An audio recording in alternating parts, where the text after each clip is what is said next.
السلام علیکم۔ آج پیر ہے، مارچ کی 20 تاریخ۔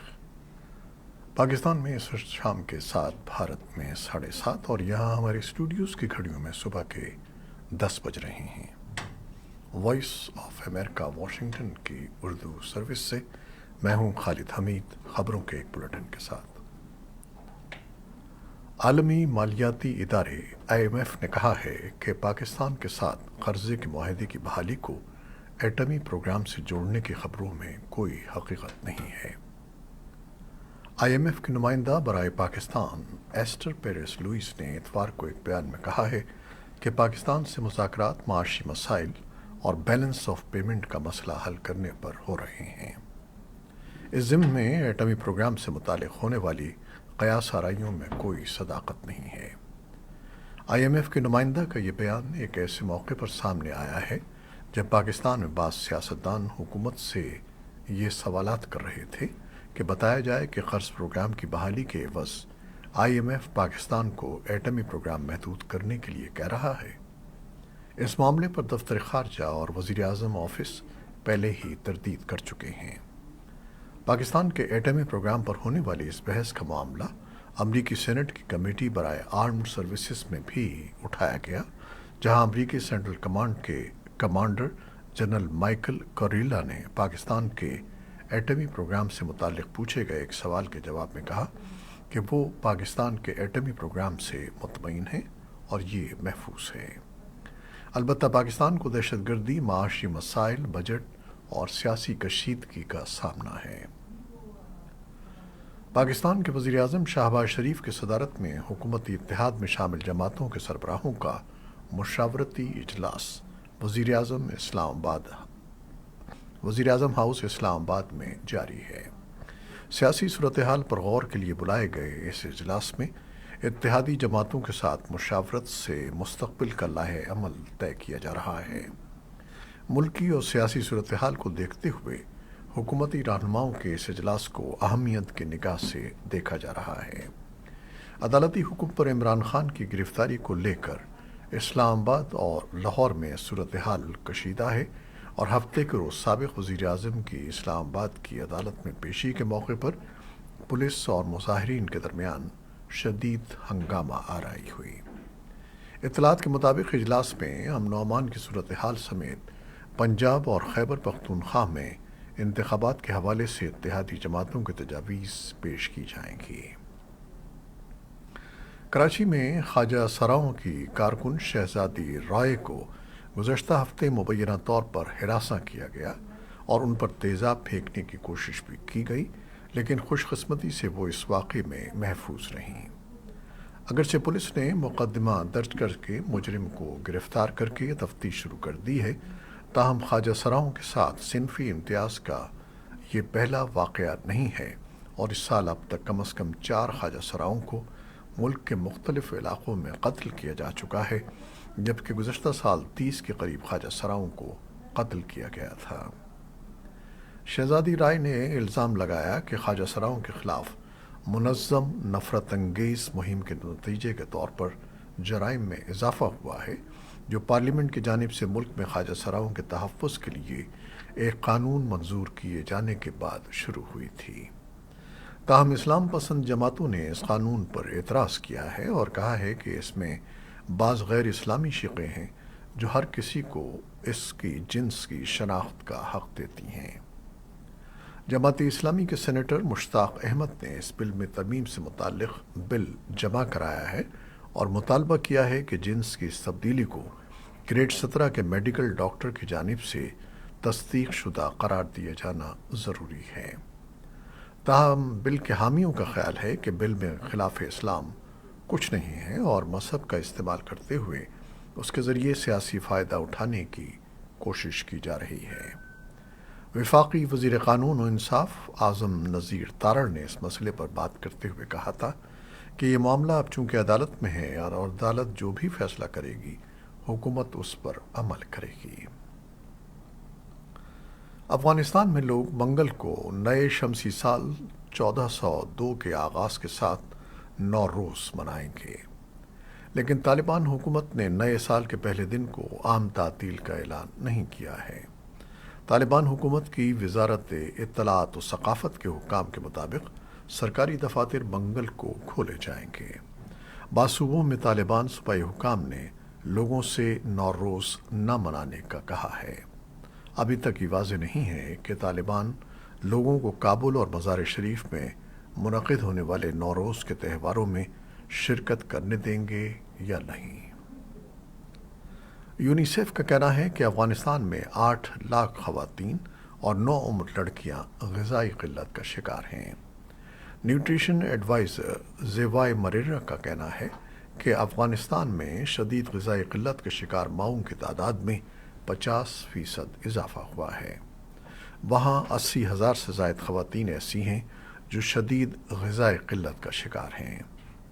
انہوں نے مزید کہا کہ یونیسیف کی طرف سے فراہم کردہ اس اہم مدد نے انہیں غذائیت کی ضروری خدمات تک رسائی دی ہے، جس میں مائکرو نیوٹرینٹس اور غذائیت سے متعلق مشاورت بھی شامل ہے، تاکہ ان کی غذائیت اور صحت بلکہ ان کے بچوں کی غذائیت کو بھی بہتر بنایا جا سکے۔ ان کا کہنا تھا کہ افغانستان میں ان خواتین کی مدد کے لیے یونیسیف کو $186 ملین کی ضرورت ہے۔ افغانستان میں ڈیزاسٹر مینجمنٹ کی ریاستی وزارت کا کہنا ہے کہ ملک میں گزشتہ ایک سال کے دوران مختلف قدرتی آفات میں 1,102 افراد ہلاک اور 2,159 دیگر زخمی ہو گئے۔ وزارت کے مطابق شمسی سال سن 1401 کے دوران افغانستان میں زلزلے اور طوفانی سیلاب سے تقریباً 10,000 مکانات بھی مکمل طور پر تباہ ہو گئے۔ افغانستان میں جنگی جرائم کے ارتکاب کے الزام میں آسٹریلیا نے اپنے ایک فوجی کو گرفتار کر لیا ہے۔ 41 سالہ اہلکار پر الزام ہے کہ اس نے افغانستان میں تعیناتی کے دوران ایک غیر مسلح افغان شہری کو قتل کر دیا تھا۔ اس اہلکار کے خلاف سن 2020 میں تحقیقات کا آغاز کیا گیا تھا اور اب اس پر فرد جرم عائد کی جائے گی۔ آسٹریلیا کی وفاقی پولیس کے بیان کے مطابق اس جرم کی زیادہ سے زیادہ سزا عمر قید ہے۔ بھارتی ریاست پنجاب کی پولیس 3 روز سے مبینہ خالصتاً حامی اور علیحدگی پسند گروپ وارث پنجاب دے کے سربراہ امرت پال سنگھ کو تلاش کر رہی ہے۔ اس دوران ان کے 100 سے زائد معاونین اور حامیوں کو گرفتار کر لیا گیا ہے۔ ریاست میں سیکیورٹی انتظامات سخت کر دیے گئے ہیں۔ پولیس نے امرت پال کو مفرور قرار دے دیا ہے اور ان کے خلاف مختلف دفعات کے تحت مقدمہ درج کر لیا ہے۔ امرت پال کے والد اور ان کے قانونی مشیر نے دعویٰ کیا ہے کہ پولیس نے امرت پال کو گرفتار کر لیا ہے اور اندیشہ ہے کہ انہیں فرضی انکاؤنٹر میں مار دیا جائے گا۔ انہوں نے عدالت میں حبس بیجا کی درخواست دائر کی ہے، جس میں عدالت نے پنجاب حکومت کو تفصیلات جمع کرنے کی ہدایت کی ہے۔ اسی دوران لندن میں بھارتی سفارت خانے کے باہر خالصتان نواز کارکنوں نے احتجاج کیا اور بھارتی پرچم اتار کر خالصتانی پرچم لہرا دیا، جسے بعد میں ہٹا دیا گیا۔ اس پر بھارت نے برطانیہ سے سخت احتجاج کیا ہے۔ برطانیہ نے اسے افسوسناک قرار دیتے ہوئے کہا ہے کہ ہائی کمیشن کی سیکیورٹی کو سنجیدگی سے لیا جائے گا۔ تجزیہ کاروں کے مطابق امرت پال کی سرگرمیوں سے ایسا لگتا ہے کہ پنجاب میں ایک بار پھر خالصتان کی تحریک شروع کرنے کی تیاری کی جا رہی ہے۔ چین کے صدر شی جن پنگ پیر کو 3 روزہ سرکاری دورے پر ماسکو پہنچے، جہاں وہ روسی رہنما ولادیمیر پوتن سے ملاقات کریں گے۔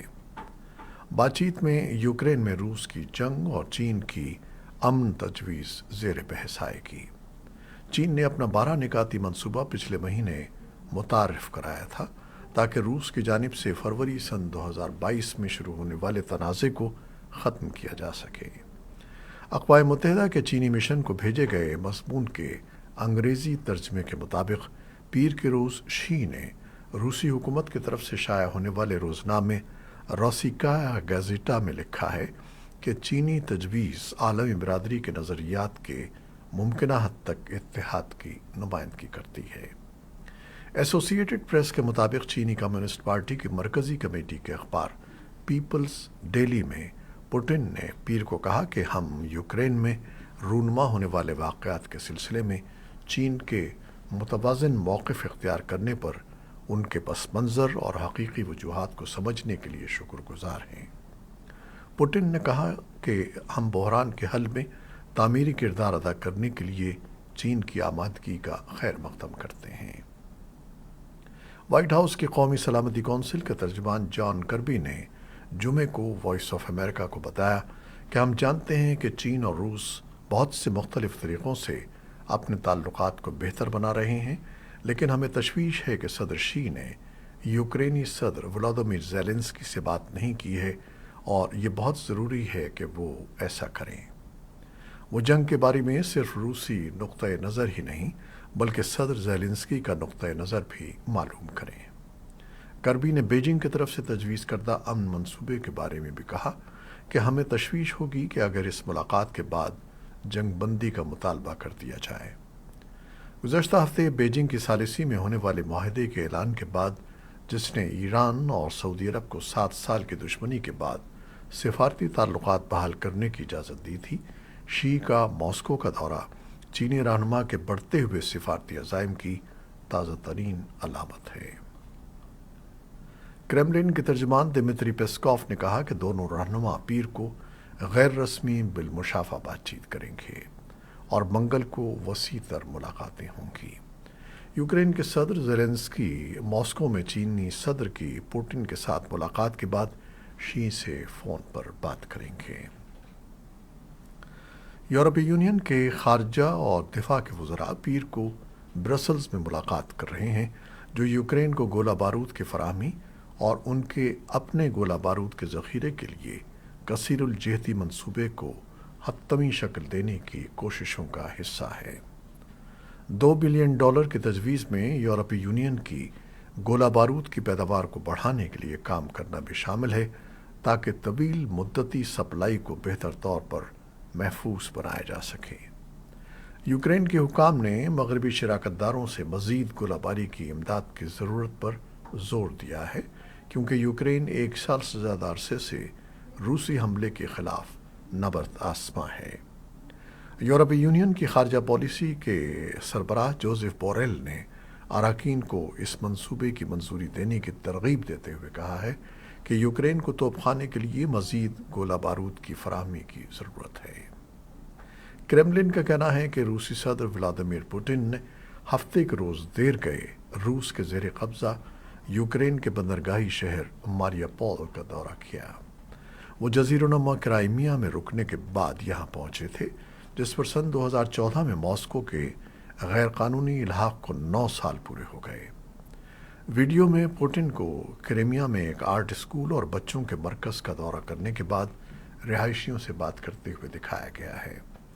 یہ دورے ایسے وقت میں ہوئے ہیں جب بین الاقوامی فوجداری عدالت نے جمعے کو روس کے 13 ماہ کے حملے کے دوران یوکرینی بچوں کو قبضے میں لینے کے جنگی جرائم کے الزام میں پوٹن کی گرفتاری کے وارنٹ جاری کیے تھے۔ پوٹن نے الزامات پر کوئی تبصرہ نہیں کیا ہے اور کریملن نے ان الزامات کو قانونی طور پر کل عدم قرار دے دیا ہے۔ ایران کے وزیر خارجہ حسین امیر عبداللہیان نے سعودی عرب کو تجویز پیش کی ہے کہ دونوں ممالک کے وزرائے خارجہ کی ملاقاتیں 3 مقامات پر ہو سکتی ہیں، البتہ انہوں نے ان مقامات کے نام اور ملاقات کے وقت کی تفصیلات پر بات نہیں کی۔ ایران اور سعودی عرب کے درمیان 10 مارچ کو چین کی ثالثی سے سفارتی تعلقات کی بحالی کا ایک معاہدہ ہوا تھا۔ معاہدے کے بعد سعودی فرمانروا شاہ سلمان بن عبدالعزیز ایرانی صدر ابراہیم رئیسی کو ایک خط میں دورہ ریاض کی دعوت دے چکے ہیں۔ ایران نے اس دعوت کا خیر مقدم کیا ہے۔ یورپی یونین ترکیہ اور شام کے زلزلہ متاثرین کے لیے برسلز میں ڈونرز کانفرنس منعقد کر رہی ہے۔ اپنے بیان میں یورپی یونین نے کہا ہے کہ زلزلے سے متاثرہ علاقوں اور افراد کی بحالی کی خاطر وہ بڑے پیمانے پر امداد جمع کرنے کے لیے پر امید ہیں۔ یورپی یونین نے عالمی برادری پر بھی زور دیا ہے کہ وہ فنڈز کا اعلان کرے۔ اقوام متحدہ نے ترکیہ کے لیے $1 ارب اور شام کے لیے $39 کروڑ سے زائد کے ایمرجنسی فنڈ کی اپیل کی تھی۔ یہ تھیں وہ خبریں جو فیس بک لائیو پر ہم نے آپ کے لیے پیش کیں۔ ہماری ویب سائٹ، یوٹیوب اور پوڈ کاسٹ پر یہ بلیٹن آپ کے لیے پوسٹ کر دیا جاتا ہے۔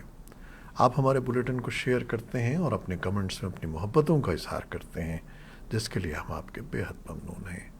اپنی ان محبتوں کو جاری رکھیے گا۔ کیمرامین سید اصفر امام اور نیوز ایڈیٹر بہجت جیلانی کے ساتھ خالد حمید کو اب اجازت دیجیے گا۔ اللہ حافظ۔